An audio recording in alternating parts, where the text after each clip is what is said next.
إن الحمد لله نحمده ونستعينه ونؤمن به ونتوكل عليه ونعوذ بالله من شرور أنفسنا ومن سيئات أعمالنا من يهد الله فلا مضل له ومن يضلله فلا هادي له ونشهد أن لا إله إلا الله وحده لا شريك له ونشهد أن محمدا عبده ورسوله أرسله بالهدى ودين الحق ليظهره على الدين كله وكفى بالله شهيدا اللهم صل على محمد وعلى آل محمد كما صليت على إبراهيم وعلى آل إبراهيم وبارك على محمد وعلى آل محمد كما باركت على إبراهيم وعلى آل إبراهيم إنك حميد مجيد أما بعد فإن خير الحديث كتاب الله وخير الهدي هدي محمد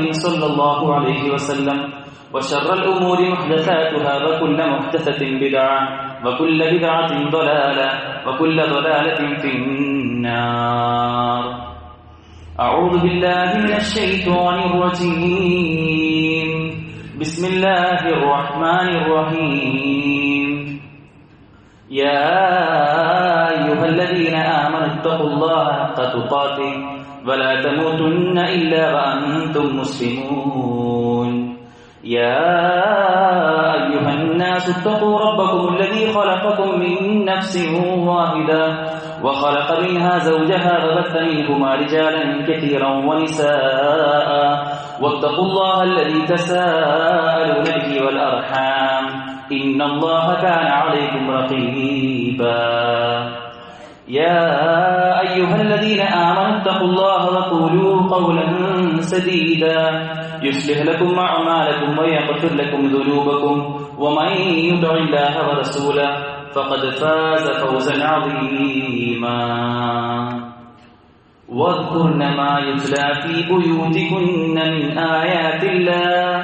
من آيات الله والحكمة إن الله كان لطيفا خبيرا. സ്നേഹം നിറഞ്ഞ സത്യവിശ്വാസികളെ, വിശ്വാസിനികളെ, സർവ്വലോക രക്ഷിതാവും സർവ്വ അനുഗ്രഹങ്ങളുടെയും ദാതാവുമായ അള്ളാഹുവിന്റെ വിധിവിലക്കുകൾ ജീവിതത്തിന്റെ നിഖില മേഖലകളിലും കാത്തു സൂക്ഷിച്ചുകൊണ്ട് അവനെ കീഴൊതുക്കിക്കൊണ്ട് ജീവിക്കണമെന്ന് ആമുഖമായി എന്നെയും നിങ്ങൾ ഓരോരുത്തരെയും ഓർമ്മിപ്പിക്കുകയാണ്, തഖ്വ കൊണ്ട് വസീയത്ത് ചെയ്യുകയാണ്.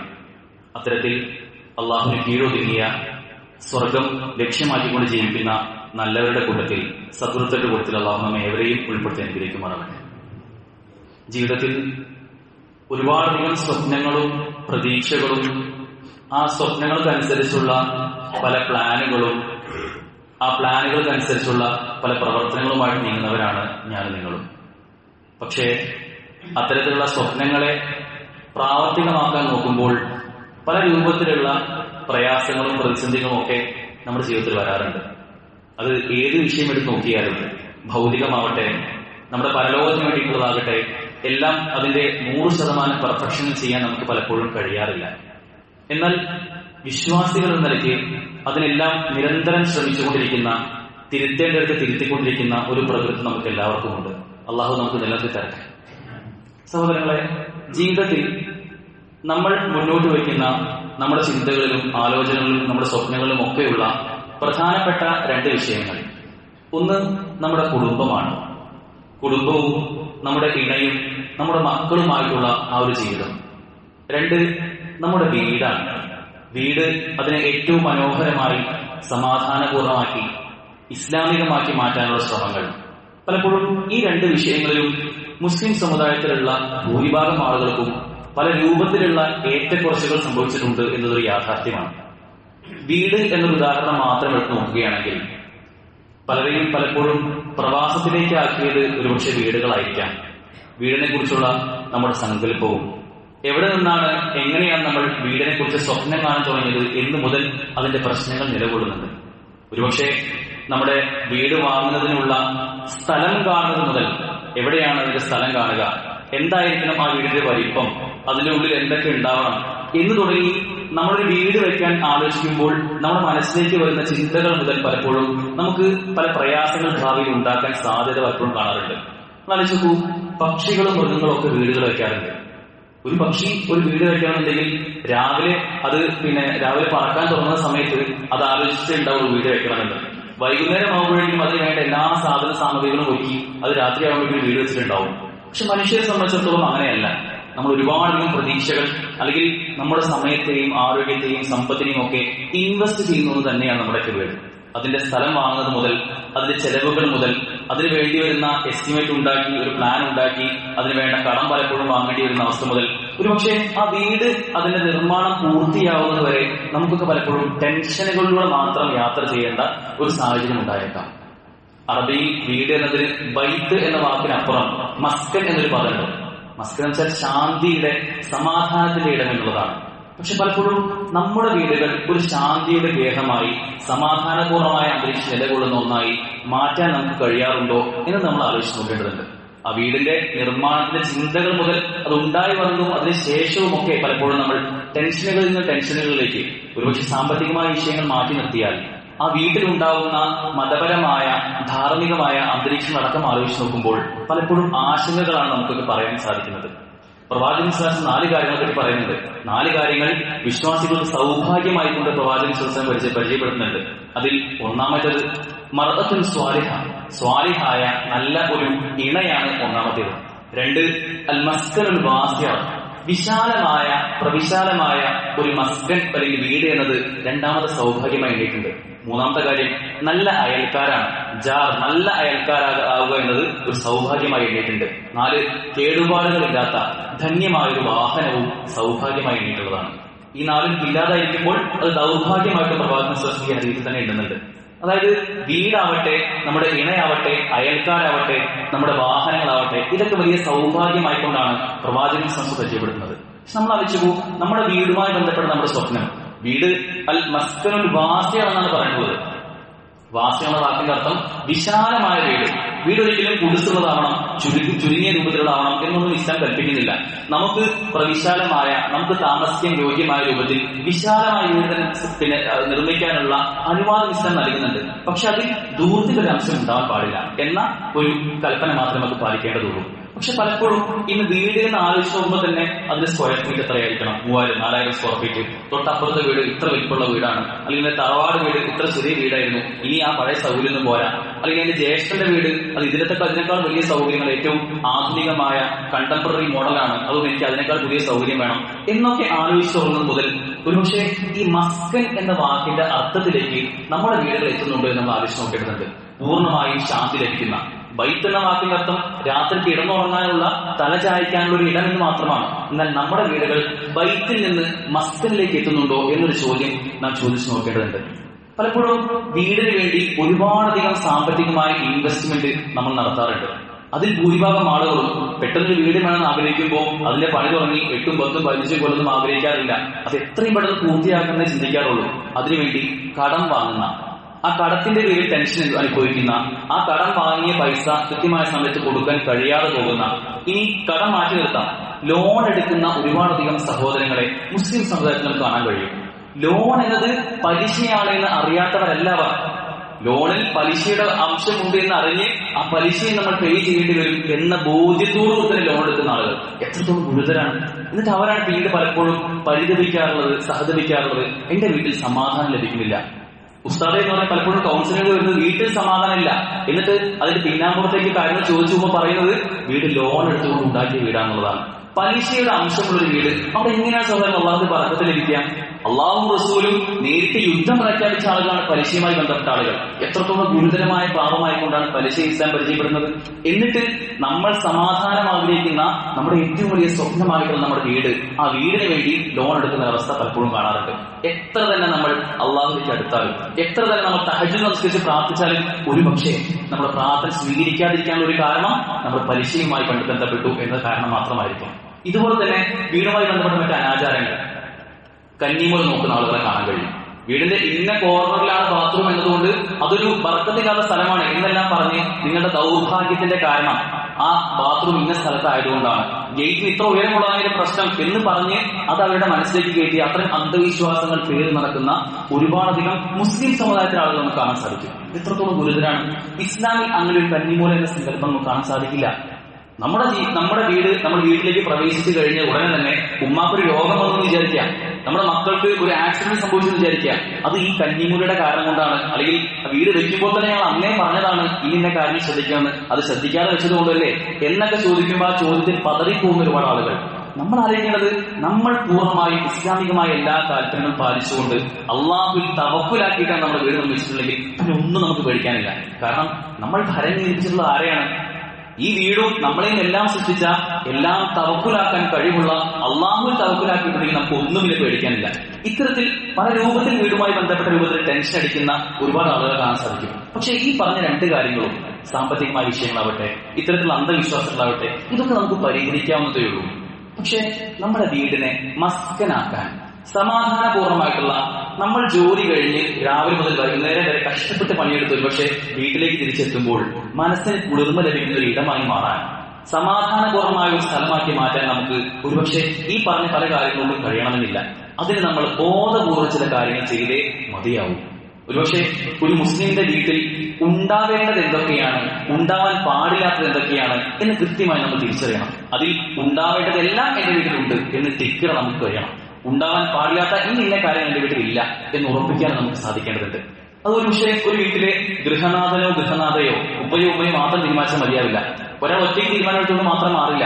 അത് കുടുംബം ഒന്നിച്ച് എല്ലാവരും പ്ലാൻ ചെയ്ത് മുന്നോട്ട് പോയെങ്കിലേ വീടിനെ പൂർണ്ണാർത്ഥത്തിൽ സമാധാനമുള്ളതാക്കാൻ നമുക്ക് സാധിക്കുകയുള്ളൂ എന്നുള്ളതാണ്. ഒരുപക്ഷെ എല്ലാം പണം കൊണ്ട് നേടാൻ കഴിയുന്ന ഒന്നല്ല, മറിച്ച് ഇസ്ലാമികമായ എല്ലാ കൽപ്പനകളും, പ്രവാചകൻ സ്വല്ലല്ലാഹു അധ്യാപനങ്ങളെ പ്രവാചകനും സ്വഹാബത്തും എങ്ങനെയാണോ ഏറ്റെടുത്ത് അവരുടെ ജീവിതത്തിൽ മാതൃക കാണിച്ചിട്ടുള്ളത്, അതെല്ലാം നമ്മുടെ ജീവിതത്തിലും ഉണ്ട് എന്ന് നമുക്ക് ഉറപ്പിക്കാൻ സാധിക്കണം. അതിവിടെ പ്രധാനപ്പെട്ട ഒന്നാമത്തെ വിഷയം, നമ്മൾ നമ്മുടെ വീട്ടിലേക്ക് പ്രവേശിക്കുമ്പോൾ അള്ളാഹുവിന്റെ നാമത്തിൽ ബിസ്മി ചൊല്ലി പ്രവേശിക്കാറുണ്ടോ എന്നുള്ളതാണ്. എത്ര സിമ്പിളാണ് ബിസ്മില്ലാ എന്ന് ചൊല്ലി വലതു കാലത്ത് നമുക്ക് ഉദ്ദേശിക്കാറാണ്. എന്തൊരു എളുപ്പമുള്ള പണിയാണ്. പക്ഷെ പലപ്പോഴും നമ്മളൊക്കെ മറന്നു പോകുന്ന, നമ്മളിപ്പോ ഈ ഒരു ജുമുഅ കഴിഞ്ഞ ശേഷം നമ്മൾ വീട്ടിലേക്ക് പ്രവേശിക്കുമ്പോൾ ബിസ്മില്ല എന്ന് ചൊല്ലിക്കൊണ്ടാണോ നമ്മൾ വീട്ടിലേക്ക് പ്രവേശിക്കാറുള്ളത്? അതല്ല, നമ്മൾ പലപ്പോഴും മറന്നു പോകുന്നുണ്ടോ? ബിസ്മി ചൊല്ലിയാലുള്ള ഗുണങ്ങൾ, ഇദാ ദഖല റജുലു ബൈതഹു ഫദക്കറല്ലാഹ ഇൻദ ദുഖൂലിഹി വഇൻദ തുആമിഹി ഖാല അശ്ശൈത്വാനു ലാ മബീത ലക്കും വലാ അശാ. ഒരു ഹദീസിൽ പ്രവാചകൻ സ്വല്ലല്ലാഹു അലൈഹി വസല്ലം പറഞ്ഞിട്ടാണ്, ഇദാ ദഖല റജുലു ബൈതഹു, ഒരാൾ തന്റെ വീട്ടിലേക്ക് പ്രവേശിക്കുകയാണ്. എങ്ങനെ? ഫദക്കറല്ലാഹ ഇൻദ ദുഖൂലിഹി, അവൻ അള്ളാഹുവിനെ ഓർത്തുകൊണ്ട് വീട്ടിലേക്ക് പ്രവേശിക്കുമ്പോൾ അള്ളാഹുവിനെ ഓർത്തുകൊണ്ട്. ഇതിന്റെ വിവക്ഷയെ പറയുന്നത് ബിസ്മി ചൊല്ലിക്കൊണ്ട് വീട്ടിലേക്ക് പ്രവേശിക്കുക എന്നുള്ളതാണ്. വഇൻദ തുആമിഹി, അവൻ ഭക്ഷണം കഴിക്കുന്നതിന് തൊട്ട് മുമ്പും ബിസ്മി ചൊല്ലിക്കൊണ്ടാണ് അവൻ കഴിക്കുന്നത് എങ്കിൽ ഖാല ശൈത്വാൻ, അവിടെ ശൈത്താന്മാർ പറയും ലാ മബീത ലക്കും വലാ അശാ, ഇവിടെ നിങ്ങൾക്ക് രാത്രി താമസിക്കാൻ കഴിയില്ല, കാരണം ബിസ്മി ചൊല്ലിക്കൊണ്ടാണ് ആ വ്യക്തി വീട്ടിലേക്ക് കയറിയിട്ടുള്ളത്. വലാ അശാ, നിങ്ങൾക്ക് രാത്രി ഭക്ഷണവും ഇവിടെ ഉണ്ടായിരിക്കുന്നതല്ല, കാരണം ആ വ്യക്തി ബിസ്മി ചൊല്ലിക്കൊണ്ടാണ് ഭക്ഷണം കഴിച്ചിട്ടുള്ളത്. എന്ത് പ്രയാസം നമുക്ക് അതിനുള്ളത്. പക്ഷെ പലപ്പോഴും നമ്മൾ മറന്നു പോകുന്ന ഒരു വിഷയമാണ്, ഗൗരവത്തിൽ നമ്മൾ ആലോചിച്ച് നോക്കേണ്ടതുണ്ട്. വീട്ടിലേക്ക് പ്രവേശിക്കുമ്പോൾ ബിസ്മി ചൊല്ലിക്കൊണ്ട് മാത്രം പ്രവേശിക്കാൻ നമുക്ക് സാധിക്കണം. പ്രവേശിക്കുമ്പോൾ ഒരു പക്ഷേ ബിസ്മി മറന്നു പോയി കഴിഞ്ഞാൽ, നമ്മൾ ഭക്ഷണം കഴിക്കുമ്പോൾ ബിസ്മി ഇല്ലാറുണ്ട്, പക്ഷെ വീട്ടിലേക്ക് പ്രവേശിക്കുമ്പോൾ ബിസ്മി മറന്നു കഴിഞ്ഞാൽ ഈ ഹദീസിന്റെ തുടർച്ചയായി കാണാൻ സാധിക്കും, ശൈത്താന്മാരപ്പ പറയും, വീട്ടിലേക്ക് പ്രവേശിക്കുമ്പോൾ ബിസ്മി മറന്നു കഴിഞ്ഞിട്ടാണ് കയറുന്നതെങ്കിൽ ശൈത്താന്മാരപ്പ പറയും, നമുക്ക് താമസം ധരിച്ചു, വീട്ടിലേക്ക് ബിസ്മി ചൊല്ലാതെ കയറിയതുകൊണ്ട് ഇവിടെ താമസം ഇന്ന് ഇവിടെ കുശാലായിട്ട് നമുക്ക് താമസിക്കാം എന്ന് ശൈത്താന്മാർ പരസ്പരം പറയുന്നതാണ്. ഇനി അതിനുശേഷം ഭക്ഷണം കഴിക്കുമ്പോഴും നമ്മൾ ബിസ്മി മറന്നു കഴിഞ്ഞാൽ, വീട്ടിലേക്ക് കയറുമ്പോൾ പറഞ്ഞിട്ടില്ല, ഭക്ഷണം കഴിക്കുമ്പോൾ ബിസ്മി പറഞ്ഞിട്ടില്ല എങ്കിൽ ശൈത്താന്മാർ വേണ്ടി പറയും, താമസം ലഭിച്ചു, ഭക്ഷണം ലഭിച്ചു, ഫുഡും അക്കോമഡേഷനും ഇന്ന് ഫ്രീ ആയി, ഇന്ന് വളരെ ഉഷാറായിട്ട് ഇന്ന് രാത്രി ഇവിടെ കഴിഞ്ഞുകൂടാം എന്ന് പരസ്പരം പറയുന്നതാണ്. അതുകൊണ്ട് സിമ്പിളായി നമുക്ക് ചെയ്യാൻ കഴിയുന്ന ഇത്തരം കാര്യങ്ങൾ വളരെ ലളിതമാണ്. ബിസ്മി ചൊല്ലി വീട്ടിലേക്ക് പ്രവേശിക്കുക. ബിസ്മി ചൊല്ലി തന്നെ രാത്രി കഥ കടക്കുമെന്നും ഹദീസുകൾ കാണാൻ സാധിക്കും. അതുപോലെ തന്നെ വീട്ടിൽ നിന്ന് പുറത്തേക്ക് ഇറങ്ങുമ്പോൾ നമുക്കൊരു പ്രാർത്ഥന പഠിക്കാനുണ്ട്, ബിസ്മില്ലാഹി തവക്കൽതു അലല്ലാഹി വലാ ഹൗല വലാ ഖുവത ഇല്ലാ ബില്ലാഹ്. എത്ര നിസ്സാരമാണ്, എത്ര എളുപ്പമാണ്. ഈ പ്രാർത്ഥനയും പ്രാർത്ഥിച്ചുകൊണ്ടായിരിക്കും നമ്മൾ തിരിച്ച് നമ്മുടെ വീട്ടിൽ നിന്ന് പുറത്തേക്ക് ഇറങ്ങേണ്ടത്. ഈ പ്രാർത്ഥന പ്രാർത്ഥിച്ച ബിസ്മില്ലാഹി തവക്കൽതു അലല്ലാഹി വലാ ഹൗല വലാ ഖുവത ഇല്ലാ ബില്ലാഹ് എന്ന് പ്രാർത്ഥിച്ചുകൊണ്ട് വീട്ടിൽ നിന്ന് പുറത്തേക്ക് ഇറങ്ങുന്ന ആ വ്യക്തികളോട് പറയപ്പെടുമെന്നുള്ളതാണ്. ഒന്ന്, മറ്റുള്ളവരുടെ തിന്മയിൽ നിന്ന് നീ തടയപ്പെട്ടു, ശൈത്താന്മാർ പറയാം. 2, നീ സംരക്ഷിക്കപ്പെട്ടു. 3, നീ സന്മാർഗം സിദ്ധിച്ചവനായി. അതുകൊണ്ട് തന്നെ പിശാച് അവനിൽ നിന്നും അകന്നു നിൽക്കുന്നതാണ്. ഈ പ്രാർത്ഥന പ്രാർത്ഥിച്ചുകൊണ്ട് നമ്മൾ വീട്ടിൽ നിന്ന് പുറത്തേക്ക് ഇറങ്ങുക എന്നുള്ളതാണ്. ഇത്തരത്തിലുള്ള ചെറിയ ചെറിയ കാര്യങ്ങൾ നമ്മൾ ബോധപൂർവ്വം പാലിക്കുകയാണെങ്കിൽ നമ്മുടെ വീടിനെ പിശാചുകളിൽ നിന്ന്, ശൈത്താന്മാരിൽ നമുക്ക് അകറ്റി നിർത്താൻ സാധിക്കുന്നതാണ്. ആലോചിക്കൂ, നമ്മുടെ വീട്ടിൽ ഒരുപക്ഷെ നമ്മുടെ മക്കളുമായി ബന്ധപ്പെട്ട പ്രശ്നം ഉണ്ടെന്നുണ്ടെങ്കിൽ, മോൻ പറഞ്ഞാൽ തീരെ കേൾക്കുന്നില്ല, എന്ത് പറഞ്ഞിട്ടും കാര്യമില്ല, തിരിച്ച് മറുപടി തർക്കുത്തരം പറഞ്ഞുകൊണ്ടിരിക്കുകയാണ്, ഇതൊരു പ്രശ്നമാണ്. അല്ലെങ്കിൽ ഭാര്യമാരുമായി ബന്ധപ്പെടുമ്പോൾ ഭാര്യ എന്ത് പറഞ്ഞാലും അവൾക്ക് എന്തും പലപ്പോഴും ചെറിയ കാര്യങ്ങൾക്ക് പോലും ദേഷ്യപ്പെടുന്ന അവസ്ഥ, ഞാൻ പറഞ്ഞത് ഉൾക്കൊള്ളുന്ന അവസ്ഥ എന്ന് ഭർത്താക്കന്മാർ പലപ്പോഴും പരാതി പറയാറുണ്ട്. ഈ ഭാര്യമാർ ഇതുപോലെ രാത്രി ഒന്നിനും സമയമില്ല, എനിക്കിവിടെ സമയം ഭർത്താവ് തരുന്നേ ഇല്ലെന്ന ഭാര്യമാരെ പരാതി. ഇത്തരം പരാതികളും പ്രശ്നങ്ങളും നമുക്കൊരു വീട്ടിൽ ഉണ്ടാവാനുള്ള കാരണം അത് ശൈത്വാനിയത്താണ്. ആ ശൈത്വാനിൽ നിന്നും രക്ഷ തേടാനുള്ള ഏറ്റവും എളുപ്പമുള്ള ഒരു മാർഗമാണ് പറഞ്ഞത് വീട്ടിലേക്ക് കയറുമ്പോൾ വിശ്വസിക്കുക, വീട്ടിൽ നിന്ന് ഇറങ്ങുമ്പോൾ ഇത്തരം പ്രാർത്ഥനകൾ പ്രാർത്ഥിക്കേണ്ടത്. അതുപോലെ തന്നെ വീട്ടിലേക്ക് പ്രവേശിക്കുമ്പോൾ സലാം പറഞ്ഞുകൊണ്ട് പ്രവേശിക്കണമെന്ന് വിശുദ്ധ ഖുർആനിൽ നമുക്ക് കാണാൻ സാധിക്കും. സൂറത്തുൽ നൂറിലെ 24-ാം അധ്യായം സൂറത്തുൽ നൂറിലെ 61-ാമത്തെ ആയത്തിൽ പറയുന്നത് ഫഇദാ ദഖൽതും ബുയൂതൻ ഫസല്ലിമു അലാ അൻഫുസികും, നിങ്ങൾ വീട്ടിലേക്ക് പ്രവേശിക്കുമ്പോൾ ഫസല്ലിമു അലാ അൻഫുസികും, അവിടെയുള്ള ആളുകളോട് നിങ്ങൾ സലാം പറഞ്ഞുകൊണ്ട് കയറുക എന്നുള്ളതാണ്. പലപ്പോഴും മുസ്ലിം സമുദായത്തിന്റെ പ്രത്യേകത സലാം എന്നതിനെ എന്തോ ഒരു ദീനൊക്കെ കുറച്ച് അധികമുള്ള, ഈമാനൊക്കെ കുറച്ച് കൂടുതലുള്ള ചില ആൾക്കാർക്ക് മാത്രമുള്ള സംഗതി എന്ന് കാണുന്ന ഒരു അവസ്ഥ പലപ്പോഴും ഇന്ന് നമ്മൾ സംജാതമായി കാണാൻ സാധിക്കുന്നുണ്ട്. അത് പള്ളിയുടെ ഉസ്താദിനെ കാണുമ്പോൾ അസ്സലാം അലൈക്കും എന്ന് പറയും, പക്ഷെ സ്വന്തം വീട്ടിലേക്ക് വരുമ്പോൾ അസ്സലാമു അലൈക്കും വറഹ്മത്തുള്ളാഹി വബറകാതുഹു എന്ന് പറയാൻ എന്തോ ഒരു മടി. ഉപ്പയെ കാണുമ്പോൾ ഉപ്പാസ് കുറച്ച് ഗൗരവമുള്ള ആളാണല്ലോ, പക്ഷെ പ്രായമുള്ള കുറച്ച് പക്വതകൾ കാണുന്ന ഒരു ഡിസ്റ്റൻസ് കീപ്പ് ചെയ്യുന്ന ആളായിട്ട് ഉപ്പയെ കണ്ട് ഉപ്പയോട് സലാം പറയില്ല. എന്നാൽ പള്ളിയിൽ ഉസ്താദിനെ കാണുമ്പോൾ സലാം പറയുന്ന അവസ്ഥ എന്തൊരു വൈരുദ്ധ്യമാണെന്ന് ആലോചിക്കേ. നമ്മുടെ വീട്ടിൽ സലാം ഉണ്ടാവണമെന്നും അവിടെ സമാധാനം ഉണ്ടാകുന്ന ആഗ്രഹിക്കുന്ന ആളുകൾ നമ്മൾ, പക്ഷെ ആ വീട്ടിലേക്ക് കയറുമ്പോൾ സലാം പറയാതെ പോകുന്ന, അത് മറന്നു പോകുന്ന ഒരു അവസ്ഥ ഒരിക്കലും നമുക്ക് ഉണ്ടാവാൻ പാടില്ല. അനസ് റളിയല്ലാഹു അൻഹു പ്രവാചകൻ സല്ലല്ലാഹു അലൈഹി വസല്ലം പറയുന്നുണ്ട്, അനസ് റളിയല്ലാഹു അൻഹു പ്രവാചകനോടൊപ്പം 10 വർഷത്തിലധികം താമസിച്ച വ്യക്തിയാണ്. അതൊരു പ്രവാചകൻ പറയുന്നത്, നീ സലാം വ്യാപിപ്പിക്കുക, വീട്ടിലേക്ക് പ്രവേശിക്കുമ്പോഴൊക്കെ സലാം പറഞ്ഞുകൊണ്ട് കയറുക, കാരണം അത് നിനക്ക് ബർക്കത്തുണ്ട് എന്നുള്ളതാണ്. സലാം പറഞ്ഞു കഴിഞ്ഞാൽ അസ്സലാമു അലൈക്കും എന്ന് മാത്രമല്ല, അസ്സലാമു അലൈക്കും വറഹ്മത്തുള്ളാഹി വബറകാതുഹു, അല്ലാഹുവിന്റെ സമാധാനവും റഹ്മത്തും ബർക്കത്തും ഒക്കെ ഉണ്ടാകട്ടെ എന്നാണ് പ്രാർത്ഥിക്കുന്നത്. ഇത്ര എളുപ്പത്തിലുള്ള പ്രാർത്ഥനയാണ്. തിരിച്ചും വഅലൈക്കും അസ്സലാം, താങ്കൾക്കും അല്ലാഹുവിന്റെ സലാമും ബർക്കത്തും റഹ്മത്തും ഒക്കെ ഉണ്ടാവട്ടെ എന്ന് ഭാര്യ തിരിച്ച് പ്രാർത്ഥിക്കാൻ വീട്ടിലേക്ക് കയറി വരുമ്പോൾ എത്ര സന്തോഷമുള്ള വീടായിരിക്കും അത്, എത്ര സമാധാനം നിറഞ്ഞ വീടായിരിക്കും അത്, അള്ളാഹുവിന്റെ രക്ഷയും സമാധാനവും ഒക്കെയുള്ള വീട്. ഇത്തരത്തിൽ പറയുക എന്ന് നമ്മൾ ശീലമാക്കി കൊണ്ടുവരണം. ഒരുപക്ഷെ വീട്ടിലേക്ക് കുട്ടികൾ, ചെറിയ കുട്ടികൾ മദ്രസയിൽ പോയി തിരിച്ചു വരുമ്പോൾ ആദ്യം പറയാൻ അസ്സലാമു അലൈക്കും എന്നായിരിക്കും, പക്ഷെ സ്കൂൾ വിട്ട് വൈകുന്നേരം ഇപ്പോൾ കുട്ടി സലാം പറയാറുണ്ടോ നമ്മൾ ആലോചിച്ച് നോക്കേണ്ടതാണ്. അത്രയും ഒരു ശീലം കുട്ടികളിൽ ഉണ്ടാക്കണമെങ്കിൽ നമ്മൾ ബോധപൂർവ്വം സലാം പറഞ്ഞു തുടങ്ങണം. വീട്ടിലേക്ക് പ്രവേശിക്കുമ്പോൾ അവിടെ ആര് ഉണ്ടെങ്കിലും ഇല്ലെങ്കിലും സലാം പറയണമെന്നാണ് ഇസ്ലാമിന്റെ കൽപ്പന. നമ്മൾ വീട്ടിലേക്ക് പോവാണ്, അവിടെ ആളും ഒച്ചയൊന്നും കാണില്ല, എങ്കിലും അസ്സലാമു അലൈക്കും വറഹ്മത്തുള്ളാഹി ഉറക്കെ പറയണം. നമ്മൾ ആ വീട്ടിൽ ആളുണ്ടോ ഇല്ലേ എന്നതാണ് വിഷയമല്ല, അങ്ങനെ പഠിപ്പിച്ച മതമാണ് ഇസ്ലാം. അതുകൊണ്ട് ഇതൊരു ശീലമല്ല എങ്കിൽ ഒരു ശീലമാക്കി തുടങ്ങണം. ഒരുപക്ഷെ ഇന്ന് ജുമുഅ കഴിഞ്ഞ് വീട്ടിലേക്ക് പോകുമ്പോൾ അസ്സലാമു അലൈക്കും വറഹ്മത്തുള്ളാഹി വബറകാതുഹു എന്ന് വീട്ടിൽ ഉറക്കെ വിളിച്ചു പറഞ്ഞ് വേണം നമ്മൾ വീടിന്റെ വാതിലേക്ക് പ്രവേശിക്കാൻ. ശേഷം ബിസ്മില്ലാഹ് ചൊല്ലിക്കൊണ്ട് നമ്മൾ ചൊല്ലിക്കൊണ്ട് വീട്ടിനുള്ളിലേക്ക് കയറുകയാണ്. ഇതൊരു ശീലമാക്കി കൊണ്ടുവരാൻ നമ്മുടെ മക്കൾക്ക് ഒരു പുതിയ ശീലം ഉണ്ടാക്കി കൊടുക്കാൻ നമുക്ക് സാധിക്കേണ്ടതുണ്ട്. മൂന്നാമത്തെ വിഷയം, പ്രവാചകൻ സ്വല്ലല്ലാഹു അലൈഹി വസല്ലം ആയിഷ റളിയല്ലാഹു ചോദിക്കുന്നത് സാഹിബിമാര്, പ്രവാചകൻ സ്വല്ലല്ലാഹു അലൈഹി വസല്ലം എന്തുകൊണ്ടായിരുന്നു ഒരു വീട്ടിലേക്ക് പ്രവേശിക്കുമ്പോൾ തുടങ്ങിയതെന്ന് ചോദിക്കുന്നുണ്ട്. ആയിഷ റളിയല്ലാഹു പറയുന്നുണ്ട്, മഹദി പറയാണ്, പ്രവാചകൻ സ്വല്ലല്ലാഹു അലൈഹി വസല്ലം മിസ്വാക്ക് ചെയ്യും. ആദ്യം വീട്ടിലേക്ക് കയറി വന്ന ആദ്യം പോയി പല്ല് തേക്കും. പല്ല് തേച്ചതിന് ശേഷമാണ് എന്നെ ഒന്ന് ചുംബിക്കുക എന്നുള്ളതാണ്. എത്ര മഹിതമായ ഒരു മാതൃകയാണത്. സ്വന്തം വീട്ടിലേക്ക് കയറി വരുമ്പോൾ പുറത്തുനിന്ന് ഒരുപാട് അന്തരീക്ഷമായിട്ടൊക്കെ പലപ്പോഴും ബന്ധപ്പെട്ട് പല ജോലി തിരക്കൊക്കെ കഴിഞ്ഞ് ക്ഷീണിച്ച് അവശനായി തിരിച്ച് കയറി വരുമ്പോൾ ആദ്യം പോയി പല്ല് തേക്കും. ആ പല്ല് തേച്ചതിന് ശേഷമാണ് സ്വന്തം ഭാര്യയെ ഒന്ന് ചുംബിക്കുക. എന്നാലോചിച്ചപ്പോൾ എത്ര വലിയൊരു മാതൃകയാണ് പ്രവാചകൻ കാണിച്ചിരുന്നത്. അത്തരത്തിൽ നമ്മുടെ ഭാര്യയുമായി നേരെ പോയി നമുക്ക് എന്തും ചെയ്യാമെന്നൊരു ഒരു രൂപം മാറിക്കൊണ്ട് നമ്മൾ വൃത്തിയുള്ളവനായിക്കൊണ്ട് ഭാര്യയുമായി ഒന്ന് സംവദിക്കുമ്പോൾ, സംസാരിക്കുമ്പോൾ, ഒന്ന് ചുംബിക്കുമ്പോൾ എത്ര വലിയൊരു മാതൃകയാണ് കാണിച്ചു കൊടുക്കുന്നത്. അത്തരത്തിൽ നമ്മുടെ വീടുമായി ബന്ധം ഉണ്ടാക്കാൻ നമുക്ക് സാധിക്കണം. നാലാമത്തെ വിഷയം, നമ്മുടെ വീട്ടിൽ ഖുർആൻ പാരായണം ചെയ്യുക എന്നുള്ളതാണ്. ഖുർആൻ പാരായണം അധികരിപ്പിക്കണം. നമ്മുടെ വീടുകളിലുള്ള ഖുർആൻ പാരായണം. പക്ഷെ പലപ്പോഴും സംഭവിക്കുന്നത് വെച്ചാൽ ഖുർആൻ പാരായണം ചെയ്യാറുണ്ടോ എന്ന് ചോദിക്കുമ്പോൾ പള്ളിയിൽ പാരായണം ചെയ്യാറുണ്ട്. സുബഹി നമസ്കാരത്തിന് ശേഷം, മഗ്‌രിബിന് ശേഷം, ഇശാന് ശേഷമൊക്കെ പള്ളിയിൽ ഇരുന്നുകൊണ്ട് പാരായണം ചെയ്യാറുണ്ട് എന്ന് നമ്മൾ പലപ്പോഴും പറയാറുണ്ട്. പക്ഷെ അതേ ഖുർആൻ നമ്മുടെ വീടുകളിലും ഷെൽഫുകളിലും റാക്കുകളിലും കാണാൻ സാധിക്കും. ആ ഖുർആനെ വീടുകളിൽ വെച്ച് അധികരിപ്പിക്കാൻ നമുക്ക് സാധിക്കേണ്ടതുണ്ട്. നിങ്ങൾ നിങ്ങളുടെ വീടുകളെ മഖബറുകളാക്കി മാറ്റിയത് എന്നൊരു ഹദീസിൽ നമുക്ക് കാണാൻ സാധിക്കും. അതിനർത്ഥം വീടുകളെ ഖബറിടങ്ങളെ പോലെ ശ്മശാന മൂകതയിലേക്ക് നിങ്ങൾ കൊണ്ടുപോകുന്നതാണ്. ശ്മശാനം എന്ന് വെച്ചാൽ, ഖബറിടങ്ങൾ എന്ന് വെച്ചാൽ അത് മൂകതയാണ് അവിടെ ഉണ്ടാവുക. എന്നിട്ട് എപ്പോഴും ഒരു ഒന്നും സംസാരിക്കാത്ത, ഒച്ചപ്പാടൊന്നും ഇല്ലാത്തൊരു അന്തരീക്ഷമായിരിക്കും ഉണ്ടാവുക. അങ്ങനെ ഒരിക്കലും നിങ്ങളുടെ വീടുകളെ മാറ്റരുത് എന്ന് പറയുന്നുണ്ട്. ഈ ഹദീസിൽ കാണാൻ സാധിക്കും, ഈ നമ്മുടെ വീടുകളിൽ ശൈത്താൻ വരാതിരിക്കാൻ, ശൈത്താൻ ഉള്ളിൽ വീട്ടിൽ ഉണ്ടാവാതിരിക്കാൻ ശൈത്താൻ ഓടിപ്പോകുന്നതാണ് ചില വീടുകളിൽ. എങ്ങനെയുള്ള വീടുകളിൽ? സൂറത്തുൽ ബഖറ പാരായണം ചെയ്യുന്ന വീടുകളിൽ.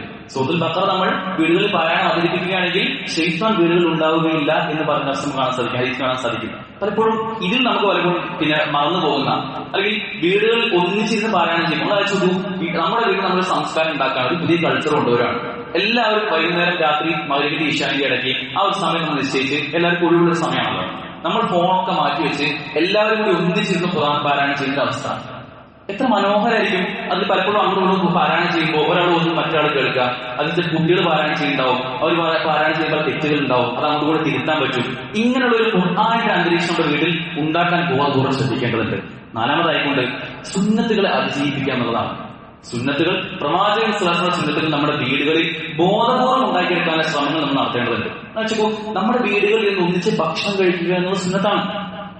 ഭക്ഷണം കഴിക്കേണ്ടത് വീട്ടിൽ ഓരോരുത്തർക്കും ഓരോ സമയമല്ല ഉണ്ടാവേണ്ടത്. ഉമ്മ ഭക്ഷണം അടുക്കളയിൽ ഉണ്ടാക്കി വെച്ചിട്ടുണ്ടാവും, മോനൊരു സമയത്ത്, ഉപ്പൊരു സമയത്ത്, മോള് വേറൊരു സമയത്ത്, ഇങ്ങനെയല്ല ഭക്ഷണം കഴിക്കേണ്ടത്. അത് ഒന്നിച്ചിരുന്ന് കഴിക്കുന്നതിനാണ് ബർക്കത്തുള്ളൂ എന്ന് ഹദീസുകൾ കാണാൻ സാധിക്കും. അതുപോലെ തന്നെ ഭക്ഷണം കഴിക്കുമ്പോൾ ഒന്നിച്ചിരുന്ന് കഴിക്കുമ്പോൾ തന്നെ ചെറിയ കുട്ടികൾ അവർക്ക് പറഞ്ഞു കൊടുക്കാൻ കഴിയുന്ന ബിസ്മി ചൊല്ലണം മോനെ എന്നൊക്കെ ഒന്നിച്ചിരുന്ന് കഴിക്കുമ്പോൾ തന്നെ പറഞ്ഞു കൊടുക്കാൻ കഴിയും. കുട്ടികൾ ഇടത്തെ കൈകൊണ്ട് എടുക്കുമ്പോൾ അപ്പൊ നമുക്ക് തിരുത്താൻ കഴിയും. അങ്ങനെ തിരുത്തലിന്റെ ഒരു സ്വഭാവവും ഒരു മാതൃകാപരമായ കുടുംബം നമുക്ക് ഉണ്ടാക്കണമെങ്കിൽ ഇത്തരത്തിൽ ഒന്നിച്ചുള്ള പല സമയങ്ങളും നമ്മൾ ബോധപൂർവ്വം കണ്ടെത്തേണ്ടതുണ്ട്. അതുപോലെ തന്നെ പ്രാർത്ഥനകൾ നമുക്ക് വീടുകളിൽ അവതരിപ്പിക്കാൻ കഴിയും. രാവിലെയും വൈകുന്നേരം കൂടെ പ്രാർത്ഥന, അദ്കാർ സുബഹും അദ്കാർ മസാവും നമുക്ക് വീടുകളിൽ വെച്ച് പ്രാർത്ഥിക്കാൻ കഴിയും. സുബഹി നമസ്കാരത്തിന് ശേഷം വീട്ടിലേക്ക് തിരിച്ചെത്തിയ ഉപ്പ വീട്ടിലിരുന്നു കൊണ്ട് തിരിച്ച് ഒന്നുകൂടി മയങ്ങുന്നതിന് മുമ്പ് നേരെ ഉപ്പാടിരുന്ന് അദ്കാർ സുബഹ് പ്രാർത്ഥിക്കാനാണ് വേണ്ടത്. അത് പ്രാർത്ഥിക്കുമ്പോൾ സ്വാഭാവികമായിട്ടും ഭാര്യയും ഒന്ന് പ്രാർത്ഥിക്കും, ഉമ്മയും ഒന്ന് പ്രാർത്ഥിക്കും, ഇത് കേൾക്കുമ്പോൾ സ്വാഭാവികം മക്കളും ഒന്ന് പ്രാർത്ഥിക്കും. ഇങ്ങനെ രാവിലെയും വൈകുന്നേരമുള്ള പ്രാർത്ഥന അല്ലെങ്കിൽ ചില പ്രത്യേക സമയത്തുള്ള പ്രാർത്ഥന, ഇതൊക്കെ ഒന്നിച്ച് പ്രാർത്ഥിക്കാനും അത് എല്ലാവരും പ്രാർത്ഥിക്കുമെന്ന് ഉറപ്പിക്കാനും നമുക്ക് സാധിക്കണം. അതുപോലെ തന്നെ ബാത്റൂമിൽ പ്രവേശിക്കുമ്പോൾ ഇടത് കാലിച്ച് കയറുക, ഇത്തരം ശീലങ്ങളൊക്കെ നമ്മുടെ കുട്ടികൾക്ക് ഉണ്ടാക്കാനും നമ്മൾ അത്തരം സുന്നത്തുകൾ പാലിക്കുമ്പോഴേ കഴിയുന്നതാണ്. അതുപോലെ ശ്രദ്ധിക്കപ്പെടാത്ത ഒരു സംഗതി ഉറങ്ങുമ്പോഴുള്ള സുന്നത്തുകളാണ്. ഉറക്കത്തിലേക്ക് നമ്മൾ പോകുമ്പോൾ ആ കിടപ്പറ വിരിപ്പൊന്ന് വിരിച്ച് കുടയാനുള്ള സുന്നത്താണ്. അതുപോലെ തന്നെ കിടപ്പറയിലേക്ക് പോകുന്ന പ്രാർത്ഥനകൾ, നമ്മൾ മയങ്ങാൻ പോകുന്ന പ്രാർത്ഥനകളൊക്കെ നമ്മൾ കുട്ടികളുമായിട്ട് ഒന്നിച്ച് കിടക്കുമ്പോൾ നമ്മളും ഒക്കെ പ്രാർത്ഥിക്കുക, കുട്ടികളും പ്രാർത്ഥിക്കുന്നതിന് ഉറപ്പുവരുത്താൻ നമുക്ക് സാധിക്കണം. എത്രത്തോളം ഭാര്യ ഭർത്താക്കന്മാർ തമ്മിൽ പരസ്പരം ലൈംഗിക ബന്ധത്തിൽ ഏർപ്പെടുന്നതിന് തൊട്ട് മുമ്പ് വരെ പ്രാർത്ഥനയുണ്ട്. ആ പ്രാർത്ഥനയ്ക്ക് അനുസരിച്ച് തന്നെ അത്തരം പ്രാർത്ഥനകൾ പ്രാർത്ഥിക്കുന്നത് എന്തിനു വേണ്ടിയാണ് വെച്ചപ്പോൾ ബാത്റൂമിലേക്ക് പ്രവേശിക്കുന്ന തൊട്ട് മുമ്പ് നമ്മൾ ശൈത്താന്മാരും രക്ഷപ്പെടുക്കുന്ന പ്രാർത്ഥിക്കുന്നത്. അതുപോലെ തന്നെ ഭാര്യയും ഭർത്താവും ബന്ധപ്പെടുന്ന തൊട്ട് മുമ്പ് ശൈത്താന്മാരും രക്ഷകരണ പ്രാർത്ഥന പ്രാർത്ഥിക്കുന്നത്.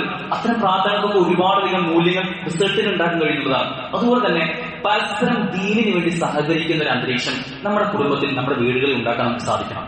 എല്ലാവരും പല ആവശ്യങ്ങൾക്കായി ഒന്നിച്ചിരിക്കുന്ന ഒരു രൂപം ഉണ്ടാവണം.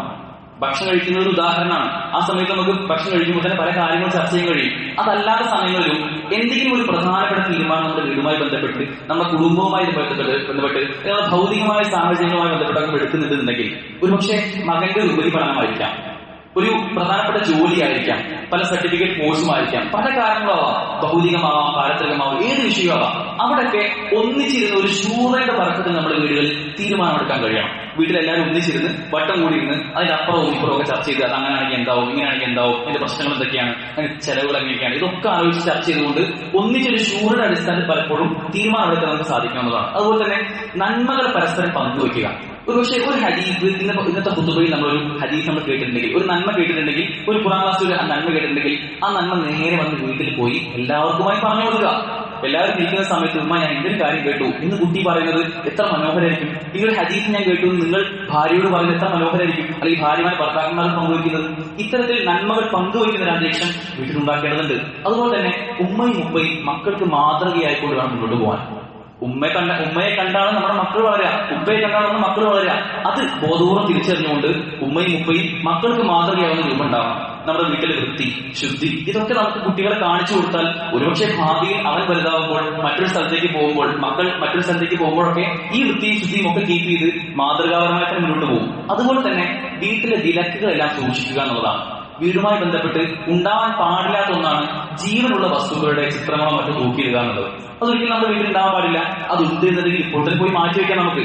അത്തരം വീടുകളിൽ മലക്കുകൾ പ്രവേശിക്കുകയില്ല എന്ന് ഹദീസുകളിൽ കാണാൻ സാധിക്കും. അതുകൊണ്ട് വീട്ടിൽ ജീവനുള്ള പല വസ്തുക്കളിൽ ചിത്രമോ മറ്റോ ഉണ്ടെങ്കിൽ, രൂപങ്ങളോ മറ്റോ ഉണ്ടെങ്കിൽ അത് മാറ്റി വെക്കാൻ നമുക്ക് സാധിക്കണം. അതുപോലെ തന്നെ വീട്ടിനുള്ളിലുള്ള സംസാരങ്ങളിൽ ഇസ്ലാമികമായ ഒരു സംസാരവും അന്തരീക്ഷമായി മാറ്റാൻ നമുക്ക് സാധിക്കണം. മോശം വാക്കുകൾ അങ്ങോട്ട് പറയാം, കുടുംബത്തിലെ തന്നെ മറ്റൊരാളെ പറ്റി വേറെ ചില ഉപയോഗിക്കാൻ പാടില്ലാത്ത വാക്കുകൾ പറയാം. എന്ന് വെച്ചാൽ ഇതൊക്കെ കേട്ട് വളരുന്ന മക്കൾ നമ്മൾ ഇത്തരം വാക്കുകളാണ് പരസ്പരം ഉപയോഗിക്കുന്നതെങ്കിൽ അവരും ഭാവിയിൽ ആ വാക്കുകൾ വളരെ നോർമലായി ഒന്നായി കാണും. അതിനൊരു സ്വാഭാവികവൽക്കരണം ഉണ്ടാവും. അവർ ഭാവിയിൽ അവർ പ്രശ്നമില്ലാത്ത രൂപത്തിൽ നമ്മുടെ വായിൽ നിന്ന് വരുന്ന ഒരു വാക്കിനെ പോലും അത്രയധികം അച്ചട്ടായിട്ട് അവരെടുക്കാൻ സാധ്യതയുണ്ട്. നമ്മൾ തിരിച്ചറിയണം. ഇത്തരത്തിൽ വീട്ടിലെ ഇടപെടലുകളിൽ വളരെ ബോധപൂർവം ഇസ്ലാമികമാക്കാനുള്ള എല്ലാ പ്ലാനുകളും ഒരു ഉപ്പ എന്ന നിലയ്ക്ക്, ഒരു ഉമ്മ എന്ന നിലയ്ക്ക് നമ്മൾ ഉണ്ടാക്കുകയാണെങ്കിൽ മക്കളും ആ ഒരു റൂമിലേക്ക് തിരിച്ചു വരും എന്ന ചിന്ത നമുക്ക് ഉണ്ടാവണം. അതോടൊപ്പം ആത്മാർത്ഥമായ പ്രാർത്ഥന ഉണ്ടാവണം. ലുഖ്മാൻ അലൈഹിസ്സലാം തന്റെ മകനെ ചേർത്ത് നിർത്തിക്കൊണ്ട് പറഞ്ഞ കുറെ ഉപദേശങ്ങളുണ്ട്. വിശുദ്ധ ഖുർആനിലെ സൂറത്തുൽ ലുഖ്മാൻ എന്ന് തുറന്നു വെച്ച് തഫ്സീറിനെ വായിച്ചു കാണാൻ കഴിയും. എത്ര സ്നേഹത്തോടെയാണ് യാ ബുനയ്യ എന്ന് വെച്ച് ആത്മാർത്ഥമായി സ്നേഹത്തോടെ തന്റെ മകനെ വെച്ച് കാര്യങ്ങൾ പറഞ്ഞു കൊടുക്കുന്നത്. തൗഹീദും ശിർക്കും എല്ലാം വിശദമായിട്ട് പറഞ്ഞു കൊടുക്കുന്നുണ്ട്. അത്തരം ഒരു ബന്ധം ഉപ്പയും മകനും തമ്മിൽ ഉണ്ടാവാൻ, മക്കളും ഉപ്പയും തമ്മിൽ ഉണ്ടാവാൻ ഒരു പ്ലാൻ നമുക്ക് ഉണ്ടാക്കിയെടുക്കാൻ സാധിക്കണം. അതോടൊപ്പം നമുക്കറിയാം, ജീവിതത്തിലെ ഏറ്റവും വലിയ വിഷയം ഒരു മുഅ്മിനെ സംബന്ധിച്ചിടത്തോളം തൗഹീദാണ്. തൗഹീദിൽ യാതൊരു നിലയ്ക്കുള്ള കലർപ്പോ ഒരു കളങ്കമോ നമുക്ക് ഉണ്ടാവാൻ പാടില്ല. നമുക്കുണ്ടാവേണ്ട ഏറ്റവും വലിയ ആശങ്ക, സാധാരണ നമ്മളുടെ മരണപ്പെട്ടു പോയി കഴിഞ്ഞാൽ, ഒരു ഉപ്പ എന്ന നിലയ്ക്ക് ഞാനിവിടെ മരണപ്പെട്ടു പോയി കഴിഞ്ഞാൽ എന്റെ മക്കൾ തൗഹീദിൽ അടിയുറച്ചുകൊണ്ടാണോ ജീവിച്ചു പോവുക എന്ന ചിന്ത നമുക്ക് ഉണ്ടാവണം, എന്ന ബേജാർ നമുക്ക് ഉണ്ടാവണം.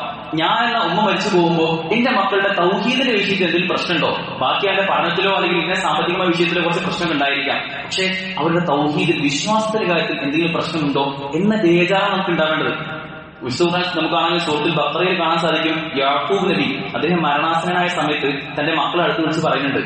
യാക്കൂബ് അലൈഹി പറയാണ്, ഉപ്പ മരിച്ചു കഴിഞ്ഞാൽ നിങ്ങൾ ആരെയാണ് ആരാധിക്കുക? അദ്ദേഹത്തിന്റെ ടെൻഷന് വേറെ ഒന്നും ആയിരുന്നില്ല. തനിക്ക് എത്ര പൈസ ഉണ്ടോ, തന്റെ വസീയത്ത് എന്താണെന്നോ, താൻ ഇത്ര ഓഫർ വെച്ചിട്ടുള്ളത് എന്താണ് ചെയ്യാന്നുള്ളതോ, അത് ഇന്നത്തെ കാലം ആലോചിച്ച് നോക്കുകയാണെങ്കിൽ ഇത്ര വാടക ഉണ്ട്, അത് ആരെ പോയി വാങ്ങാം, അത് എന്തെങ്കിലും ഭാവി എന്തായിരിക്കും എന്നൊന്നുമല്ല ടെൻഷൻ. മരിക്കാനായിട്ട് പോകുമ്പോൾ ആലോചിക്കുന്നത്, ഞാൻ ഇപ്പോൾ മരിച്ചു കഴിഞ്ഞാൽ നിങ്ങൾ ആരെയാണ് മക്കളെ ആരാധിക്കുക എന്നൊരു ഉപ്പ ചോദിക്കുകയാണ്. തിരിച്ച് മക്കൾ പറയുന്നുണ്ട്, താങ്കളുടെയും താങ്കളുടെ പിതാക്കന്മാരുടെയും ഒക്കെ സ്രഷ്ടാവായ അള്ളാഹുവിനെ മാത്രമേ ഞങ്ങൾ ആരാധിക്കൂ എന്ന ഉപ്പാക്ക് സന്തോഷപൂർവ്വം മറുപടി കൊടുക്കുന്ന മക്കളെ നമുക്ക് കാണാൻ സാധിക്കും. അത്തരത്തിൽ ഇസ്ലാമികമായ എല്ലാ അന്തരീക്ഷവും ഉണ്ടാക്കിയെടുക്കുകയാണെങ്കിൽ സ്വാഭാവികമായിട്ടും മക്കൾ ഇത്തരം ഒരു അന്തരീക്ഷത്തിലേക്ക് വരുമെന്ന് മനസ്സിലാക്കുക. നമ്മുടെ വീടിനെ ഒരു ബൈത്തിൽ നിന്ന് വെറും കേവലം രാത്രി താമസിക്കാനുള്ള ഒരു ഇടമായി മാറ്റാതെ മസ്കനാക്കിക്കൊണ്ട് സമാധാനപൂർണ്ണമായി നമുക്കുള്ള ഒരു അന്തരീക്ഷമാക്കി മാറ്റാനുള്ള ശ്രമങ്ങൾ തുടരുക. അള്ളാഹു അതിലേക്ക് മാറട്ടെ.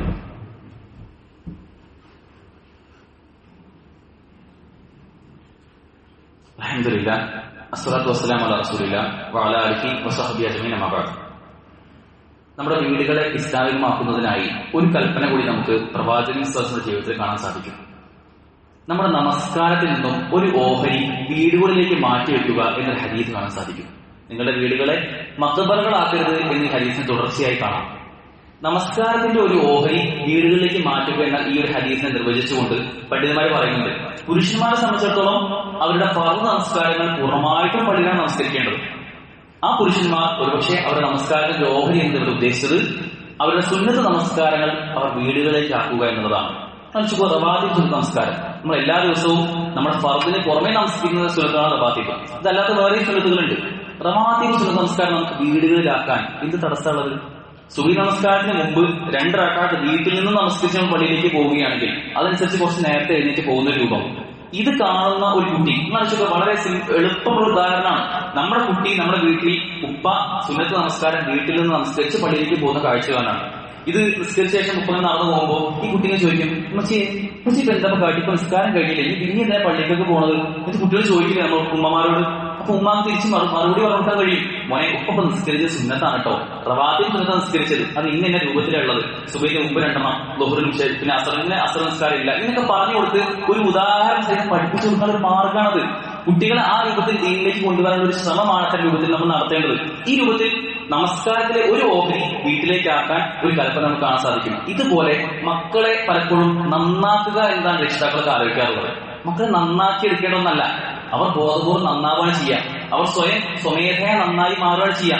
അതിന് നമ്മൾ നന്നാവണം. നമ്മൾ മാതൃകയായിക്കൊണ്ട് ചെറിയ പ്രായം മുതൽ തന്നെ ഇത്തരത്തിലുള്ള നല്ല ശീലങ്ങൾ ശീലിപ്പിച്ച് കുട്ടികൾക്ക് കേവലം മദ്രസ പഠനം കൊടുത്തു എന്നതുകൊണ്ട് മാത്രം അവർ നന്നായിക്കൊള്ളണമെന്നില്ല. അവർക്ക് വേണ്ട മതപരമായ എല്ലാ അന്തരീക്ഷവും നമ്മുടെ വീടുകളിലും അതല്ലാത്ത മറ്റ് സംവിധാനങ്ങളിലും CRE ക്ലാസുകൾ തുടർച്ചയായി നടക്കുന്ന മതപരമായ സംരംഭമാണ്. QHLS ക്ലാസുകൾ ഇവിടെ എല്ലാ ആഴ്ചയും നമ്മുടെ പള്ളിയിൽ നടക്കുന്നുണ്ട്. ഈ ക്ലാസുകൾക്കൊക്കെ മക്കളെയും കൂട്ടി കൈപിടിച്ച് വരുന്ന ഒരു ഭർത്താവും ഭാര്യയുമാണെങ്കിൽ എത്രത്തോളം കുട്ടികൾ ദീനുമായി അറ്റാച്ച്ഡ് ആവും. നമ്മുടെ വീടുകൾ എത്രത്തോളം അത്തരത്തിൽ ഇസ്ലാമികമാക്കാൻ സാധിക്കും. അത്തരത്തിൽ മാതൃകയാവുന്ന പരലോകബോധം ഉണ്ടാവുന്ന ഒരു കുടുംബമായി നമ്മുടെ കുടുംബത്തെ മാറ്റാൻ, നമ്മുടെ വീടിനെ മാറ്റാൻ എപ്പോഴും നമ്മുടെ ചർച്ചകളിൽ അങ്ങോട്ടും ഇങ്ങോട്ടും സ്വർഗവും നരകവും നാളെ മരിക്കുന്ന കാര്യവും അതിന് ശേഷമുള്ള കാര്യങ്ങളും ഒക്കെ സംസാരത്തിൽ വരുന്ന അത്തരം ഒരു മാതൃകാപരമായ കുടുംബമായിട്ട് നമുക്കൊക്കെ നമ്മുടെ കുടുംബത്തെ മാറ്റാൻ സാധിക്കേണ്ടതുണ്ട്. അള്ളാഹു അത്തരത്തിൽ നമ്മുടെ മക്കളെയും നമ്മുടെ കുടുംബത്തെയും ഒക്കെ നമുക്ക് കൺകുളിർമയുള്ള സമാധാനപൂർണ്ണമായ ഒന്നായി മാറ്റി തരുമാറാകട്ടെ. നമ്മുടെ ജീവിതത്തിൽ സംഭവിച്ചു പോയിട്ടില്ല തെറ്റുകുറ്റങ്ങളും അള്ളാഹു പുറത്തു മാപ്പാക്കി തീരുമാനമാകട്ടെ.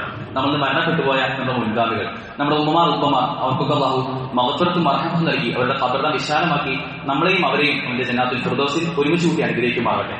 اللهم اغفر للمؤمنين والمؤمنات والمسلمين والمسلمات والأحياء منهم والأموات. اللهم أعز الإسلام والمسلمين وأذل الشرك والمشركين. اللهم انصر إخواننا المجاهدين في فلسطين. اللهم انصر إخواننا المجاهدين في فلسطين. اللهم انصر إخواننا المجاهدين في فلسطين. اللهم اجرنا من النار. اللهم اجرنا من النار. اللهم اجرنا من النار. ربنا آتنا في الدنيا حسنة وفي الآخرة حسنة وقنا عذاب النار. ربنا تقبل منا إنك أنت السميع العليم وتب علينا إنك أنت التواب الرحيم واغفر لنا يا غافر المذنبين والحمد لله رب العالمين.